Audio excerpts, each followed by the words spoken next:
कृष्णा, राधे राधे, जय श्री श्याम। दोस्तों आज करने वाले हैं कार्तिक महात्म्य का अध्याय दूसरा। तो चलिए 2 मिनट भगवान का ध्यान करते हैं, इसके बाद में अध्याय शुरू कर लेंगे हाथ में तुलसी दल लेकर।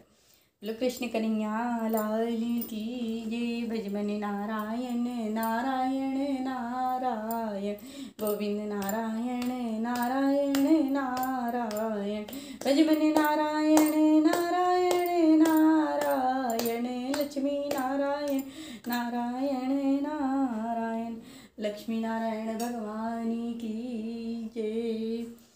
तुलसी दल हाथ में ले लेंगे। बोलो कृष्ण कन्हैया लाल की जय। श्री कृष्ण भगवान बोले, हे प्रिय, जब गुणवती ने राक्षस द्वारा अपने पिता और पति का मरा हुआ सुना तो दुखी हुई और रुदन करने लगी। हे स्वामी, हे पिता, आप मुझे छोड़कर कहाँ चले गए? मैं आपके बिना क्या करूँ? अब मेरे वस्त्र और भोजन का प्रबंध कौन करेगा? अब मैं किसकी शरण लूँ? मैं विधवा हो गई। विधाता का मेरे ऊपर कोप हुआ है, मैं कैसे जीऊँ? श्री कृष्ण बोले, कुकरी के समान विलाप करती हुई वह हवा के पत्ते की तरह, हवा में केले के पत्ते की तरह कांपती हुई पृथ्वी पर गिर पड़ी। थोड़ी देर में सावधान होने पर फिर वह विलाप करने लगी और शोक समुद्र में डूब गई। उस गुणवती ने घर की सब वस्तुएं बेचकर यथा विधि से अपने पति की पारलौकिक क्रिया की और उसी नगरी में भगवान विष्णु की भक्ति में तत्पर होकर इंद्रियों को वश में कर शांति से रहने लगी और मरण तक एकादशी और कार्तिक मास का व्रत आदि करने लगी। हे प्रिय, यह दोनों व्रत मुझे अत्यंत प्यारे हैं, जिसके करने से भोग और मोक्ष की प्राप्ति होती है, पुत्र और संपत्ति मिलती है। कार्तिक की तुला राशि पर सूर्य के निकलने पर महापापी जो भी प्रातःकाल स्नान करते हैं वे भी मुक्ति को प्राप्त होते हैं। जो मनुष्य स्नान, जागरण, दीपदान, तुलसी का पालन करते हैं वे विष्णु के रूप हैं। विष्णु भगवान के मंदिर में झाड़ना, सत्या काटना और विष्णु की पूजा आदि का कार्य जो मनुष्य करते हैं वह जीवन मुक्त होते हैं। इस प्रकार वह गुणवती हर एक वर्ष कार्तिक व्रत और भगवान विष्णु की नित्य पूजा किया करती थी। एक समय वृद्धावस्था के कारण, दुर्बल होने के कारण, रोग और ज्वर से पीड़ित होने पर वह गंगा नदी में स्नान को गई। जो ही पानी में उतरी, जाड़े के मारे कांपने लगी। उसी समय गुणवती ने आकाश से आता हुआ विमान देखा। शंख, चक्र, गदा, पद्म आदि आयुधों से को लिए हुए विष्णु के रूप को धारण करने वाले पार्षद गरुण की ध्वजा वाले अप्सराओं से युक्त ऐसे विमान पर बैठाकर वैकुंठ को ले गए।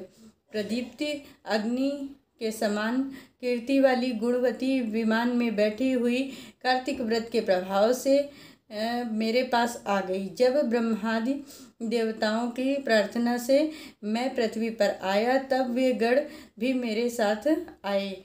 हे भामिनी, यह सब यादव मेरे गण हैं और तुम्हारे पिता देव शर्मा भी इस जन्म में सत्राजित हुए और तुम्हारे पति चंद्र शर्मा इस जन्म में अक्रूर हैं। और हे देवी, तुम वही गुणवती हो जो कार्तिक के स्नान के प्रभाव से मेरे लिए अत्यधिक प्रिय हो। तुमने तो मेरे मंदिर के सामने तुलसी का बगीचा लगाया, उसी से यह कल्प वृक्ष तुम्हारे आंगन में है। कार्तिक में जो पहले तुमने दीपदान किए हैं उसी का फल है तुम्हारी सुंदर देह और घर में लक्ष्मी देवी का निवास है।